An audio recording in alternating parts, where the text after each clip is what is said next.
Imam Al-Mahdi tidaklah akan muncul kecuali dunia dalam keadaan sudah tidak terkendali.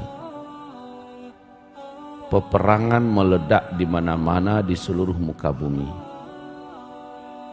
Pertumpahan darah tidak bisa dielakkan. Kezaliman sempurna berkuasa dan tidak ditemukan keadilan di muka bumi. Biaya hidup tidak lagi mampu dipikul, uang banyak tapi barang tak lagi didapatkan, sehingga seberapapun gaji dan pemasukan, orang tidak menganggap itu berguna lagi, saking langkanya bahan-bahan pokok. Imam Mahdi muncul berbarengan dengan petaka dan bencana-bencana yang merata di mana-mana. Imam Mahdi muncul menjadi fajar yang menyingsing, membuat kecerahan dalam kegelapan.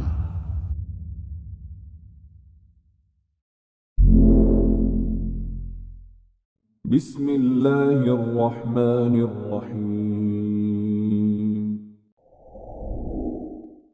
Bismillahirrahmanirrahim. Assalamualaikum warahmatullahi wabarakatuh. Alhamdulillahi Rabbil Alamin. Wabihi nasta'inu ala umuri dunya waddin. Ashhadu an la ilaha illallah. Wa ashhadu anna sayyidana wa habibana Muhammadan abduhu wa rasuluh. La nabiyya ba'dah. قال الله سبحانه وتعالى يا أيها الذين آمنوا اتقوا الله حق تقاته ولا تموتن إلا وأنتم مسلمون وقال يا أيها الناس اتقوا ربكم الذي خلقكم من نفس واحدة وخلق منها زوجها وبث منهما رجالا كثيرا ونساء واتقوا الله الذي تساءلون به والأرحام إن الله كان عليكم رقيبا وقال يا أيها الذين آمنوا اتقوا الله وقولوا قولا سديدا يصلح لكم أعمالكم ويغفر لكم ذنوبكم ومن يطع الله ورسوله فقد فاز فوزا عظيما اللهم ارحمنا بالقرآن وصدق الله العظيم وقال النبي صلى الله عليه وسلم إنما الأعمال بالنيات وإنما لكل امرئ ما نوى فمن كانت هجرته إلى الله ورسوله فهجرته إلى الله ورسوله ومن كانت هجرته لدنيا يصيبها أو امرأة ينكحها فهجرته إلى ما هاجر إليه أما بعد معاشر المسلمين wal muslimat, hamba-hamba Allah sekalian, marilah kita memuji Allah dan kita ucapkan kalimat pujian berikut ini. Alhamdulillah bi ni'matihi tatimmus salihah. Kemudian kita juga menyampaikan salawat kita, salam kita untuk kekasih kita bersama. Dia adalah kekasih Allah Rabbul Alamin, Sayyidina Muhammad sallallahu alaihi wasallam.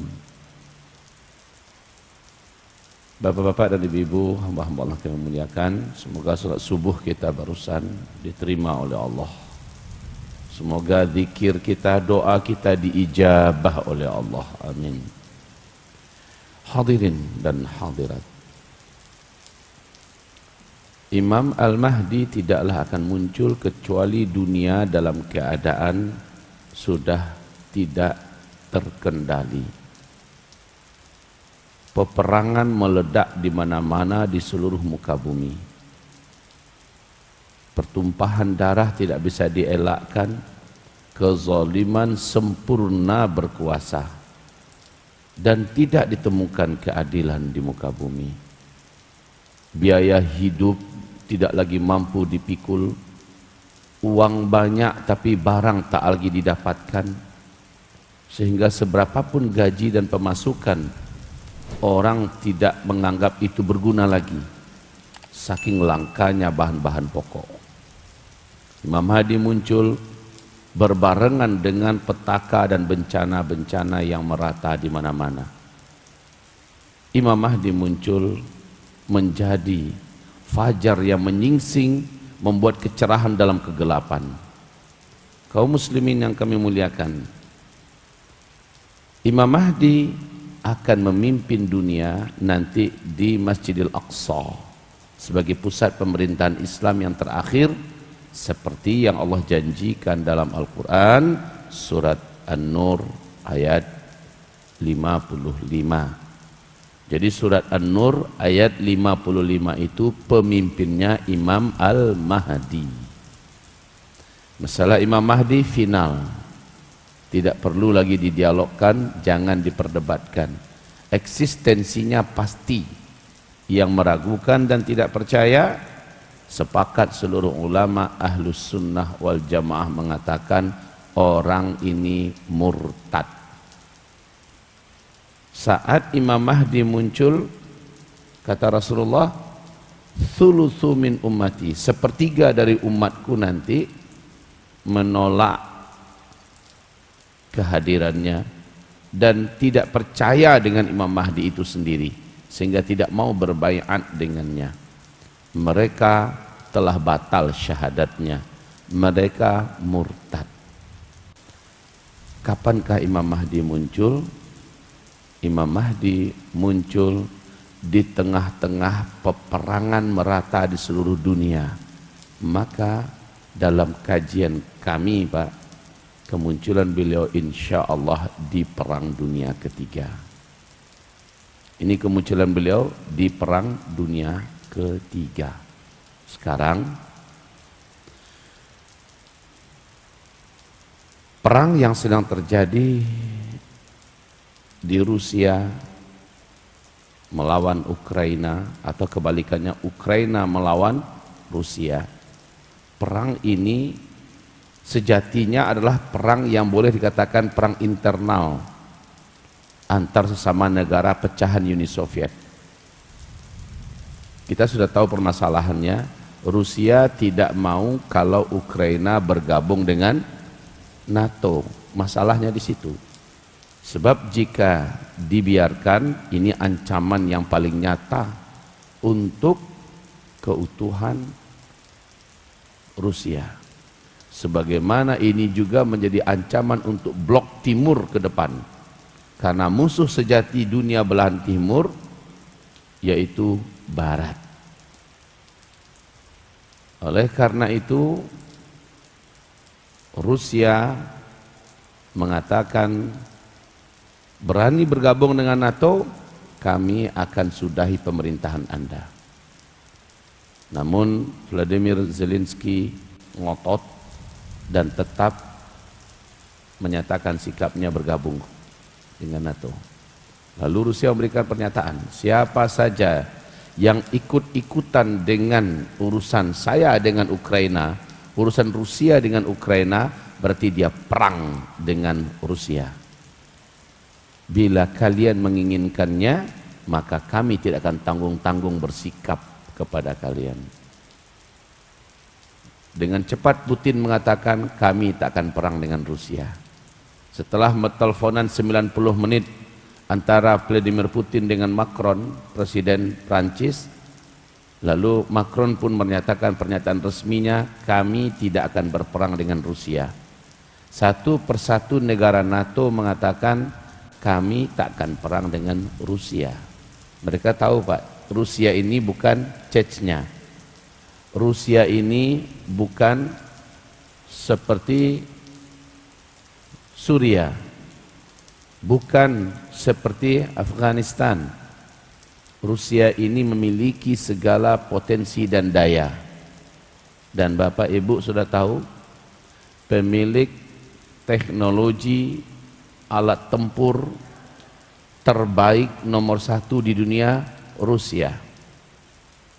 Rusia bisa tekan tombol di negaranya, 5 menit kemudian satu negara di Eropa bisa lenyap selama-lamanya. Bom atom kiamat itu Rusia yang punya. Kecepatannya sampai 12.000 km. Jauh tempuhnya sampai 12.000 km. Maka negeri mana di bumi ini yang tidak akan bisa dijangkau oleh bom nuklirnya Rusia? Dan Bapak sadar, Ibu tahu, dulu waktu Perang Dunia Kedua diawali dengan arogansi Jerman yang ingin menginvasi Polandia. Lalu negara-negara mencoba untuk merapat, entah namanya mendamaikan atau apa, Jerman sikat. Ini menjadikan negara-negara tersebut mengamuk. Lalu akhirnya Perang Dunia Kedua tidak terelakkan dan terus berkembang dan berkembang. Berakhirlah dengan diledakkannya bom atom di Nagasaki dan Hiroshima. Hitler menyerah, Jepang takluk. Kaum muslimin yang kami muliakan, itu saat itu bom nuklirnya standar zaman itu. Dan bom nuklirnya belum seberapa adanya. Hari ini pemegang bom nuklir di dunia sudah 10 negara, Pak. Amerika Serikat, Rusia, Cina, Turki, India, Pakistan, Iran, Korea Utara, Inggris, dan Perancis. Jumlah hulu ledak bom nuklir hari ini sudah 13.000 bom nuklir. 13.000. Seandainya dalam perang Rusia Ukraina ini nanti ada yang memulai meledakkan bom nuklir satu, yang lain pasti menyusul. Dan Bapak tahu apa akibat satu bom nuklir dilepaskan, Pak?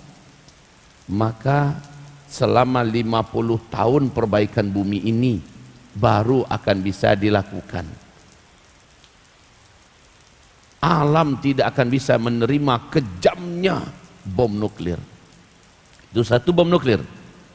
Bagaimana kalau masing-masing negara sudah melepaskan dan mengirimkan bom-bom nuklir mereka? Maka peradaban, kehidupan, dan berteknologi canggih ini semuanya akan berakhir, Pak. Kiamat itu betul-betul diciptakan oleh manusia. Dan Putin telah menyampaikan pernyataan yang mengerikan. Urusan kiamat itu adalah urusan Tuhan yang memutuskan. Tetapi kalau Amerika ingin mereka kiamat, itu urusan